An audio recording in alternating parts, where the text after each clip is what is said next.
જિલ્લામાં કમોસમી વરસાદથી ખેડૂતોના મોં સુધી આવેલો કોળિયો છીનવાઈ ગયો છે, ત્યારે રાજ્ય સરકારે નુકસાનીનો સર્વે કરવા માટે આદેશ આપી દીધો છે।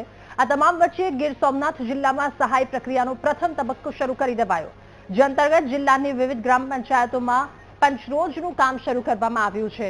ગીર સોમનાથના કોડીનાર, ઉના, સુત્રાપાડા અને વેરાવળ સહિતના તાલુકાઓમાં ગ્રામસેવકો અને સરપંચો અને તલાટીઓની હાજરીમાં પંચરોજનું કામ શરૂ કરાયું છે।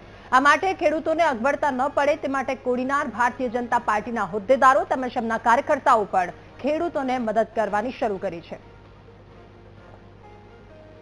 આ વખતે કમોસમી વરસાદને લીધે ખેડૂતોને 100% નુકસાન થયેલું છે, જેને કારણે ખેડૂતોની બહુ તકલીફો છે।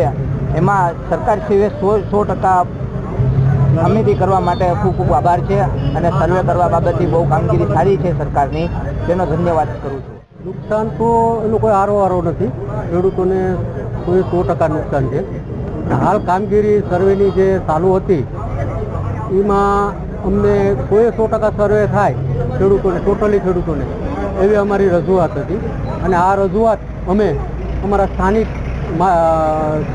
માજી સંસદ દિનુભાઈ સોલંકી, શિવાભાઈ નગરપાલિકાના ઉપપ્રમુખ, આ લોકોને અમે રજૂઆત કરતા અમારી રજૂઆતને ધ્યાને લઈ અને હાલની સર્વેની કામગીરી અમારી 100% થાય એવી એ લોકોએ આગળ તંત્રને અને સરકારને બંનેને જાણ કરી છે। વરસાદના કારણે 100% પાક તાલુકામાં નિષ્ફળ ગયેલ છે, એટલે સરકારશ્રીને સર્વેની કામગીરીમાં સાથે રહી અને સરકારે જે 100%ની માંગણી કરી હતી સરકાર પાસે અને તે સરકારે માન્ય રાખી, તે બદલ સરકારનો ખૂબ ખૂબ આભાર।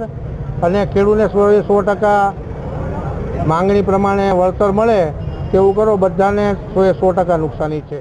તમામ અમારા કોડીનાર શહેરના ખેડૂતોનો એવો સૂર ઉઠ્યો કે ભાઈ તમામ ખેતરોની અંદર અતિશય નુકસાની જોવા મળેલ છે અને નુકસાનને જોવા જાવ તો 33%થી લઈને 100% સુધીની નુકસાની તમામ જે 1200 હેક્ટર જેટલી જમીન છે અમારી જે પીએફની, એમાં નુકસાની જોવા મળેલ છે।